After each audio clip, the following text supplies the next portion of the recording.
Shalom, selamat pagi, selamat bergabung dengan Menara Doa Pagi. Mari sama-sama kita masuk dalam hadirat Tuhan.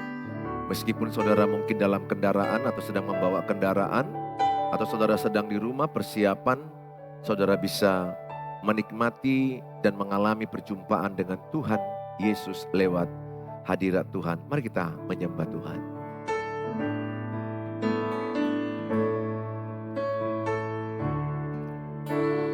Layak hidup penuhiku, Roh Allah yang hidup pulihkanku. Turunlah urapan ke atasku, membangkitkan kuasa-Mu. Roh Allah yang hidup penuhiku, Roh Allah yang hidup pulihkanku. Turunlah urapan ke atasku, membangkitkan kuasa-Mu. Membebaskan hidup yang terbelenggu, memulihkan hati mereka yang terluka, serta mencelikkan mata yang buta.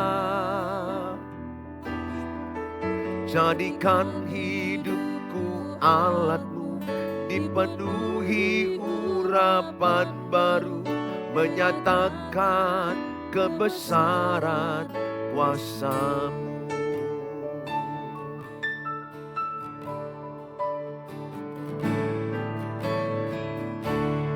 Roh Allah yang hidup penuhiku, Roh Allah yang hidup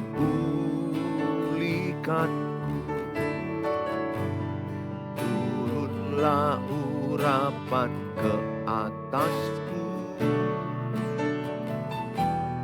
membangkitkan kuasa-Mu.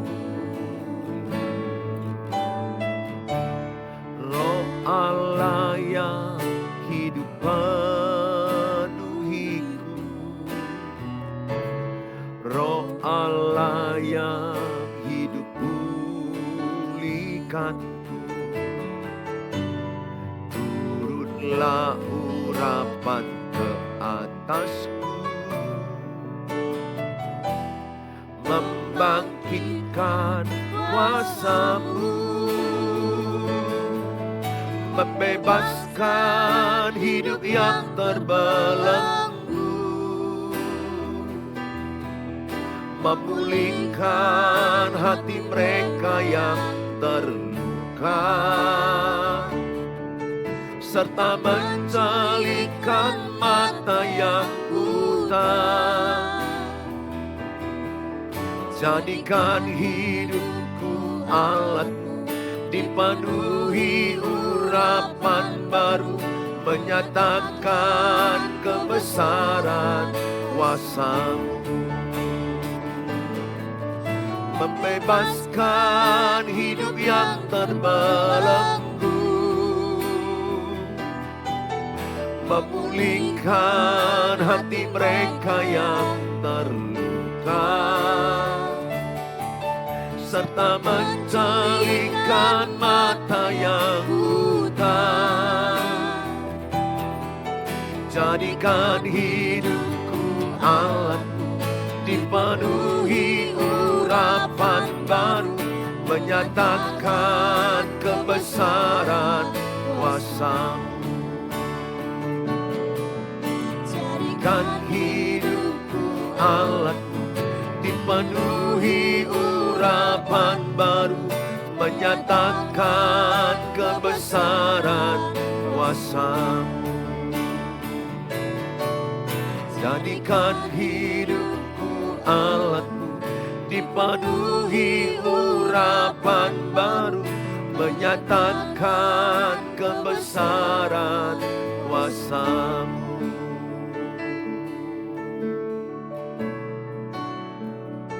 Mari kita undang Roh Kudus mengurapi setiap keluarga, mengurapi pernikahan anak-anak kita. Roh Kudus, ku haus padamu.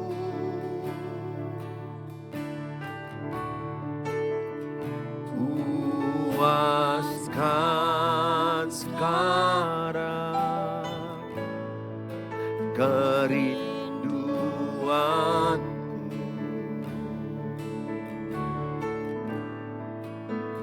ya Roh Kudus,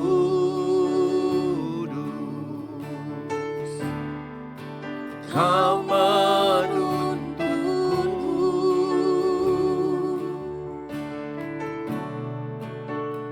pimpin langkahku,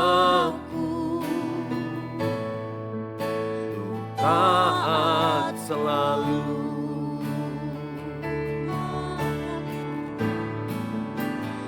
Nyatakan kemuliaan-Mu di tempat ini, ya Tuhan Allahku. Beriku belas kasihan-Mu.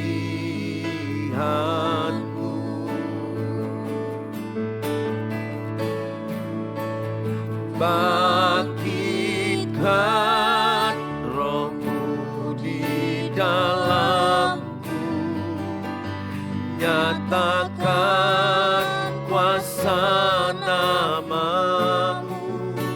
Yesuslah Tuhan, Yesuslah Tuhan, Yesuslah Tuhan bagi semua bangsa.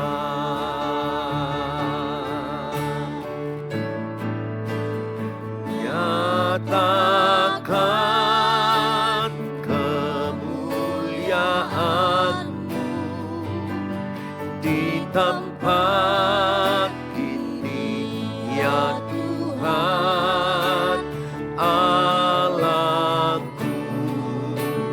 Beriku belas kasihan-Mu.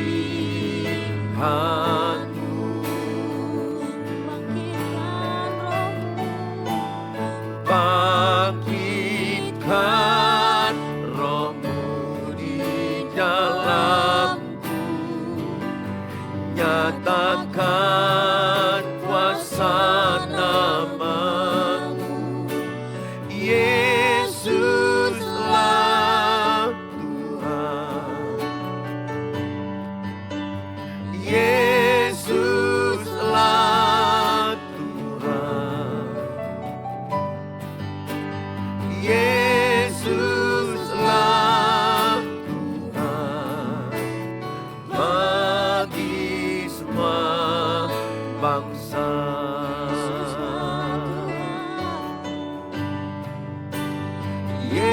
Yesuslah Tuhan,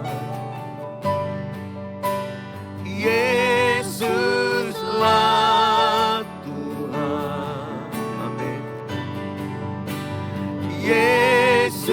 Yesuslah Tuhan bagi semua bangsa. Engkaulah Tuhan, Engkaulah Tuhan bagi semua orang, bagi semua bangsa. Biarlah setiap lutut berteluh, setiap lidah mengaku Yesus adalah Tuhan. Hamba-Mu berdoa, banyak orang percaya, banyak orang datang padamu, mengaku Yesus adalah Tuhan. Biarlah Roh Kudus bekerja, urapilah Tuhan setiap orang yang mendengar kesaksian firman Allah. Biarlah mereka diurapi di zaman Tuhan. Hamba-Mu berdoa, hamba-Mu berserah, Engkau yang bekerja, Engkau yang mengurapi, urapi tayangan ini Tuhan, urapi keluarga demi keluarga, urapi suami istri, ayah ibu, anak-anak, dipulihkan, dimenangkan, dibangkitkan rumah tangga yang hancur, dipulihkan rumah tangga yang hancur remuk. Tuhan Yesus bekerja di tengah-tengah pernikahan yang hancur, di tengah keluarga yang remuk. Tuhan bertata, Tuhan pulihkan keluarga demi keluarga, pernikahan demi pernikahan. Anak yang terluka dipulihkan, diselamatkan. Terima kasih Tuhan, Engkau mengasihi setiap keluarga, setiap pribadi di dalam keluarga. Biarlah Engkau yang bekerja, biarlah Engkau yang bekerja. Terima kasih, kami berserah kepadamu, kami berserah kepadamu. Kami percaya di tangan-Mu kami aman, di tangan-Mu kami selamat, di tangan-Mu kami dipulihkan, di tangan-Mu Engkau memulihkan kami. Terima kasih Tuhan. Biarlah setiap umat-Mu yang lemah dikuatkan, yang putus asa diberi pengharapan, yang susah dihiburkan. Terima kasih, kami bersyukur, kami bersyukur Tuhan. Terima kasih.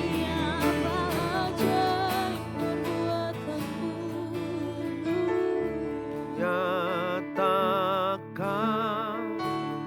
kemuliaan-Mu di tempat ini ya Tuhan Allahku.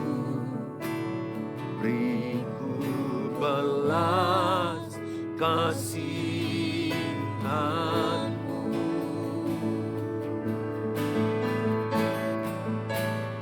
bangkitkan Roh-Mu di dalamku, nyatakan kuasa nama-Mu. Yesuslah Tuhan, Yesuslah Tuhan,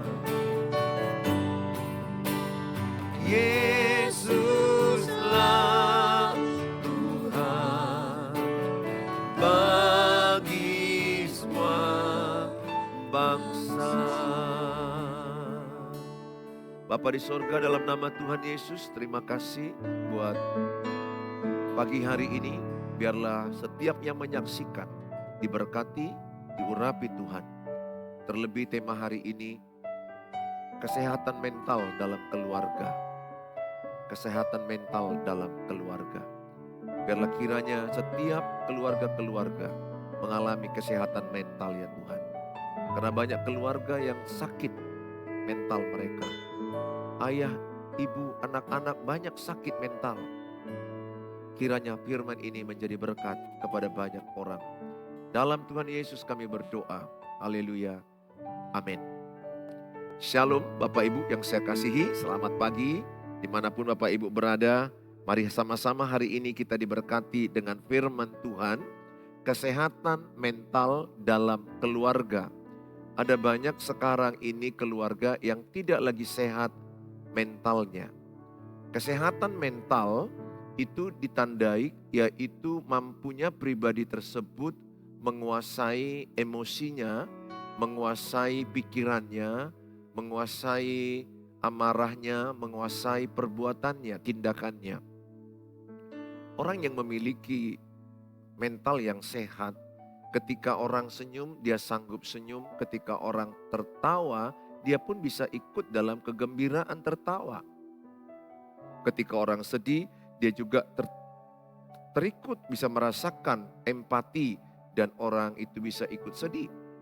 Tapi orang yang sudah kena mental, bahasa sekarang kena mental atau rusak psikisnya. Saudara, sering kita jumpai ada anak yang menjadi pemurung, anak yang diam, gak percaya diri, dia kena mental. Dia mengalami mental yang down, mental yang rusak karena pernikahan papa mama, cekcok terus. Dan yang lebih sedihnya 10 tahun cekcok berujung cerai. Jadi 10 tahun dia melihat pertengkaran dan diakhiri dengan perceraian yang merobek jiwanya. Merobek jiwanya, merobek mentalnya, menghancurkan mental anak. Sehingga banyak anak kita jumpai kalau dia tidak pemurung, menjadi orang yang menyendiri, orang yang terisolasi, tidak percaya diri. Sebaliknya, dia menjadi orang yang fight. Dia orang yang menjadi orang yang mengamuk, yang berantem, yang siap tempur, dan bisa anarkis. Berteriak, dia gak bisa menyampaikan emosinya dengan tenang. Ada banyak suami juga yang kena mental dari istrinya karena istrinya berselingkuh. Dan juga ada banyak istri yang kena mental karena suaminya selingkuh. Ingat, perselingkuhan itu bisa mengakibatkan trauma seumur hidup kepada pasanganmu. Meskipun engkau sudah bertobat, tapi pasanganmu yang setia itu bisa trauma seumur hidup. Bisa, tapi bisa disembuhkan, bisa dipulihkan karena ada Tuhan Yesus. Tapi bisa trauma seumur hidup. Jadi nanti kalau sudah 5 tahun pulih, 10 tahun pulih, nanti ketika pasangan yang berselingkuh itu pegang handphone, ada pikiran dari pasangan yang setia itu, jangan-jangan dia menghubungi kembali. Atau kalau pergi dari rumah agak pulang lama, berpikir jangan-jangan dia ketemu dengan yang teman selingkuhannya itu. Itu memori atau trauma yang terulang begitu dalam setiap orang yang dikhianati. Karena kita punya otak yang namanya sel memori, sel ingatan. Sehingga itu terekam di alam bawah sadar. Apalagi sakit yang ditinggalkan oleh pasangan yang selingkuh itu 5 tahun, 3 tahun, bertahun-tahun. Itu memori pasangan yang setia itu hancurnya bukan main. Saudara, ada 4 F saya terangkan menghadapi masalah hidup. Apapun itu, mungkin masalah pasangan yang berkhianat, yang berselingkuh, atau masalah orang tua yang membentak anak, atau anak yang trauma melihat orang tua yang bertengkar, atau ada anak yang ditampar oleh papanya. Saya jumpai ada anak ditampar oleh papanya habis ditempeleng dan dia trauma yang sangat dalam, luka yang sangat dalam. Saudara, bukan tidak boleh tegas kepada anak. Boleh tegas kepada anak, tapi tidak boleh main tangan. Apalagi daerah wajah, kepala, don't do it. Jangan lakukan. Saya bertekad tidak mau main tangan. Saya pernah kebobolan long time ago ketika anak saya masih kecil, TK, SD. Pernah 1 atau 2 kali saya pernah bokongnya, saya pukul. Saya merasa menyesal sekarang ini. Karena waktu saya pukul dia nangisnya bukan main. Ya, saya anjurkan sebaiknya jangan main tangan sama anak. Didiklah dengan tegas boleh. Dengan punishment yang masuk akal, yang tidak main fisik itu jauh lebih baik. Kebersihan, tidak dikasih handphone, tidak dikasih uang jajan. Mungkin itu lebih baik daripada main fisik. Punishmentnya ya boleh, tapi pilihlah non fisik. Anjuran saya. Ya, memang ada di Alkitab dikatakan didiklah anakmu dengan tongkat. Bukan berarti dengan rotan itu dikatakan. Ada juga dengan rotan. Ada orang dengan tongkat, ada orang dengan rotan. Itu di Amsal. Tetapi bukan berarti ambil rotan, bilik rotan, pukuli anak. Saya pikir enggak itu tafsirannya. Maksudnya adalah tegaslah sama anakmu, didiklah anakmu. Jadi kalaupun anakmu ke punishment, jangan punishmentnya itu fisik. Punishmentlah non fisik. Ya, verbal boleh tegas dan punishmentnya non fisik, itu lebih baik seperti kebersihan atau tidak dikasih uang saku. Nah saudara yang saya kasihi, F yang pertama dalam menghadapi masalah. Ada orang kalau punya masalah, fight. Jadi kalau dia punya masalah suami istri, fight. Saya pernah di sini posisi fight. Jadi saya ketika ada kesalahan istri saya emosi, saya kena mental, saya fight sama dia, saya bentak dia, dia juga fight dengan saya. Jadi kami pernah sama-sama fight, sama-sama tempur, sama-sama menuntut, sama-sama menyalahkan, sama-sama merasa diri benar, sama-sama egois, sama-sama sombong.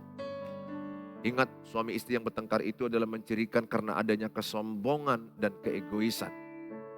Apapun masalahnya, kalau kita rendah hati, tidak mementingkan diri sendiri, kita bisa menyelesaikan dengan kasih. Kita bisa berbicara dengan penuh kasih. F yang kedua, ada orang kalau punya masalah, flight. Flight, dia melarikan diri. Jadi kalau istrinya udah mulai tinggi intonasi suara, maka suaminya pergi melarikan diri. Ada yang ke kedai tuak, ada yang pergi dengan perempuan lain. Atau dia mungkin ada juga yang pergi hanya olahraga, itu juga. Dia flight tapi dia larinya masih positif. Ke tempat kerjaannya atau dia olahraga bagus. Ada orang yang tidak siap ada masalah. Sementara pernikahan itu 1001 masalah. Sementara pernikahan itu pasti banyak masalah. Pasti karena dua pribadi yang berbeda dipersatukan. Pohon keluarga yang berbeda dipersatukan. Asal muasal didikan yang berbeda. Karakter kepribadian yang berbeda. Belum lagi ada luka batin yang dibawa sebelum menikah. Luka batin kepahitan dibawa dalam pernikahan. Pasti mereka akan saling melukai. Artinya tidak bisa kita bilang tidak ada masalah. Siapkan anak-anakmu yang mau menikah. Beritahu sama mereka bahwa menikah itu 1001 masalah. Mereka harus ada manajemen konflik. Mereka harus tahu manajemen emosi. Ajari mereka bagaimana mengelola emosi ketika ada masalah. Sering sekali kita orang tua tidak memberikan contoh atau pengalaman kepada mereka. Jadi mereka menikah mengikuti pernikahan kita yang hancur. Jelas ada manajemen konflik, ada manajemen risiko, ada manajemen emosi. Menata emosi ini supaya sehat tidaklah seperti membalikkan telapak tangan. F yang pertama tadi, fight. Ada orang kalau punya masalah mereka siap tempur, bertengkar, cekcok. F yang kedua, flight. Kalau ada orang punya masalah dia menghindar, dia pergi ke tempat yang lain. Ya syukurnya kalau masih tempat positif. Kalau tempat yang negatif dia larinya ke judi, mabuk, narkoba, perzinahan, percabulan. F yang ketiga adalah ada orang freeze. Freeze itu adalah kayak freezer. Freeze, beku. Di freezer, di kulkas saudara lihat itu banyak bongkahan es yang beku, membatu. Jadi ada orang kalau sudah punya masalah dan sudah banyak luka batin, kecewa, kepahitan, maka dia bawaannya dia banyak diam.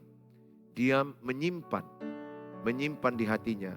Karena dia sulit menyampaikannya karena terlalu tertekan. karena terlalu tersakiti perasaannya. Sehingga yang muncul adalah kepahitan, luka yang dalam. Sehingga dia beku, freeze. Ketika diajak oleh suaminya, apa masalah? Apa yang bisa kita bahas? Apa menjadi solusi? Istrinya itu menatap seperti inilah kira-kira. Dia diam. Diam tanpa ada satu kata pun.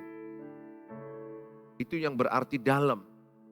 Artinya dalam hatinya gak ada gunanya ngomong sama. Kau perusak hidupku, kau penghancur hidupku. Ini level yang lebih sakit. Yang kena mentalnya lebih parah. Ini biasanya sudah kronis. Lukanya itu sudah lebih banyak dilukai. Kata-kata yang menyakiti, bentakan, pukulan, menumpuk bertahun-tahun. Dia menjadi mati rasa. Matras, mati rasa. Beku. Beku. Saudara tahu, kalau ada es kita lengketkan di sini. Dan bisa dia ini juga jadi mati rasa. Mati rasa. Es bisa mempengaruhi, mengurangi rasa sakit. Jadi dia lama-lama bisa seperti mati rasa. Saya pernah diinjeksi di lutut saya. Itu es lama saya disuruh buat untuk setengah jam es itu membalut lutut saya. Setelah setengah jam kemudian maka dia mati rasa dan disuntikkan sesuatu obat. Saya tidak terasa lagi. Freeze. Ada orang yang sudah membeku. Ada orang yang sudah mati rasa. Cuek. Gak peduli. Dia udah berpikir mau cerai-cerai, mau mati kau mati. Terserah kau, gak ada gunanya lagi dinasehati. Aku udah capek. Dia sudah capek mental. Dan orang yang begini pun bisa berujung berpikir lebih bagus aku mati bunuh diri. Lebih bagus aku mengakhiri hidupku. Ini berbahaya. Dia bisa larinya ke suicide, bunuh diri. Saudara, hati-hati dalam fase ini. Yang terbaik adalah F yang keempat, face. Kalau ada masalah, kita hadapi baik-baik. Bicarakan baik-baik. Seorang yang menikah selama 75 tahun. Jadi pernikahannya 75 tahun. Si bapak udah usia 100 tahun lebih, si ibu 100 tahun lebih di Amerika. Ketika diinterview, kenapa kalian bertahan 75 tahun bersama? Dia berkata hanya satu. Dia hanya katakan semua masalah kami bicarakan baik-baik. Semua masalah kami bicarakan baik-baik. Dan kami bisa menyelesaikan dengan hasil yang baik. Dengan cara yang baik. Fight, F pertama itu bukan cara yang baik.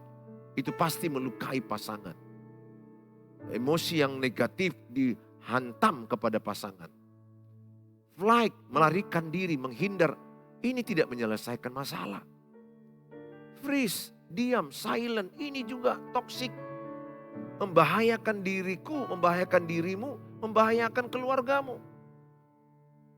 Yang benar adalah F yang keempat, face. Hadapi masalah itu baik-baik. Nah masalahnya banyak orang gak sanggup di F yang keempat, face. Banyak orang gak sanggup menghadapi masalah yang dengan baik-baik lagi, membicarakan dengan baik-baik lagi. Banyak orang gak sanggup. Banyak pasangan kalau membicarakan sesuatu udah meledak. Sedikit nanti istri yang ngomong, suami langsung meledak. Suami membalas, istri juga membalas. Ini yang terjadi. Anak menyampaikan perasaannya kepada bapak, bapak marah. Bapak menyampaikan perasaannya kepada anak, anak marah. Ibu menyampaikan perasaan kepada anak, anak marah. Jadi bayangkan kalau keluarga itu adalah mengalami tekanan mental. Down mental mereka, hancur mental mereka. Saudara, dalam mengelola emosi kita, paling bagus itu di face. Hadapi dengan baik-baik. Cicil. Jangan satu waktu semua ditumpahkan, jangan. Masalah rumah tangga kan segudang. Masalah keluarga kan banyak. Mulai dari hal-hal yang berat atau kita sampaikan dengan cicil, pelan-pelan, pelan-pelan, satu-satu. Saya paling enak itu Ya kayak nanti malam kami ada menara doa keluarga, mesbah keluarga, habis itu kami akan ngomong. Saya akan selalu menggunakan mesbah keluarga itu karena terasa ada damai, urapan. Saya juga memilih kata-kata yang baik sehingga topik-topik yang rentan itu kusampaikan habis menara doa. Karena itu sensitif. Kadang-kadang kita banyak nggak tahu tempatnya, nggak tahu caranya, sehingga apa yang kita sampaikan itu jadi masalah. Kalau yang benar itu kan perkataan yang benar, di waktu yang benar, cara yang benar, intonasi yang benar, tempat yang benar. Itu yang menyampaikan komunikatif, sehingga kata-kata kita itu membangun. Cicil, jangan nyimpan, emosimu akan terluka. Filipi 4 ayat 6 sampai 9. Ada dua cara dari ayat ini bagaimana emosi kita bisa sehat. Filipi 4 ayat 6 sampai 9. Janganlah hendaknya kamu khawatir tentang apapun juga, tetapi nyatakanlah dalam segala hal keinginanmu kepada Allah dalam doa dan permohonan dengan ucapan syukur. Ayat 6 ini berkata adalah janganlah hendaknya kamu khawatir tentang apapun juga, tetapi nyatakanlah dalam segala hal keinginanmu kepada Allah dalam doa dan permohonan dengan ucapan syukur. Ada kalanya pikiran kita ini banyak ketakutan, banyak kecemasan, kekhawatiran, sehingga emosi kita tertekan, takut, cemas. Ingat, ketakutan itu berasal dari iblis. Jadi Tuhan tidak memberikan kita roh ketakutan, iblislah yang memberikan itu. 2 Timotius 1 ayat yang ke-7. Jadi ketika ada rasa khawatir, takut dan cemas, yang bisa kita lakukan adalah serahkanlah kepada Tuhan. Berdoa dengan ucapan syukur.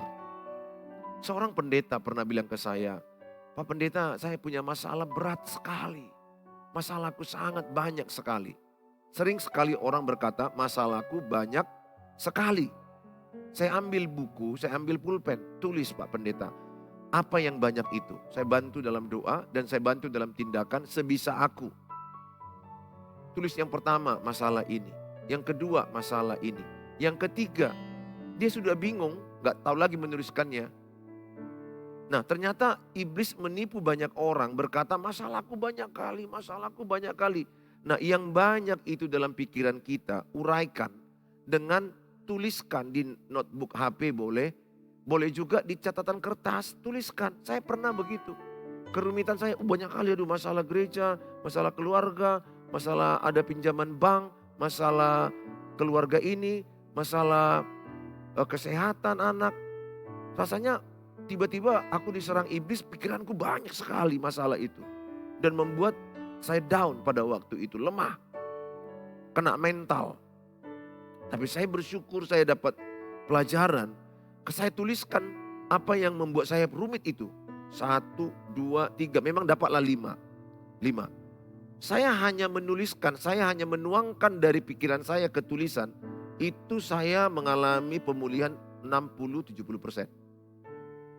Lega, tenang. Belum siap masalahnya, hanya kutuliskan. Baru kubawa kepada Tuhan, kudoakan. Kudoakan dan aku nangis sama Tuhan. Satu-satu topik yang kutulis itu kuucapkan, kudoakan, aku nangis. Dan aku melihat habis doa 100%. Saya damai, saya tenang. Dari sekian masalah itu ada 6 atau 7 itu yang saya tulis, saya damai hati saya. Maka dikatakan pada ayat yang ke-7, damai sejahtera Allah yang melampaui segala akal akan memelihara hati dan pikiranmu dalam Kristus Yesus. Jadi ketika Bapak Ibu berdoa menyerahkan segala ketakutan, takut cerai, takut nanti anak-anak begini, takut gak ada keuangan, takut nanti apa pekerjaan hidupku, apa makanan kami, bagaimana kalau kami sakit kemana berobat, bagaimana uang cicilan rumah, cicilan sepeda motor, ketakutan itu semuanya bawa kepada Tuhan dengan doa ucapan syukur. Syukuri apa yang ada. Terima kasih aku masih hidup, terima kasih kami masih sehat, terima kasih kami masih bisa jalan, terima kasih kami masih bisa makan. Syukuri semua apa yang ada. Jangan fokus kepada yang tidak ada. Syukuri. Dan kami percaya Tuhan, masalah ini pun Tuhan tolong. Kalau dulu Tuhan tolong, yang ini pun Tuhan tolong. Imani terus, perkatakan imanmu, imani terus, perkatakan imanmu, lakukan imanmu, lakukan imanmu, perbuatanmu harus mengikuti imanmu. Lakukan terus sebisamu. Matius 6 ayat 34, janganlah khawatir, hiduplah sehari demi sehari. Kesusahan sehari cukuplah untuk sehari. Jadi kesusahan Bapak Ibu sehari demi sehari hadapi. Jangan mau menumpuk langsung. Coba tes yang saya bilang ini. Tuliskan apa itu yang membuat Bapak Ibu merasa tekanan mental, kerumitan apapun. Apapun itu. Takut bercerai misalnya. Takut pasangan selingkuh. Takut anak-anak gak ada pekerjaan. Takut sakit anak tidak sembuh. Apa aja tulis, doakan. Serahkan sama Tuhan. Lihat satu persatu Tuhan tolong. Saudara percaya indah pada waktunya. Itu kitab Pengkhotbah 3:11. Semua indah pada waktunya. Jangan mau cepat selesai. Tapi sabar. Dan belajar dari setiap masalah itu. Ada pembelajaran hidup.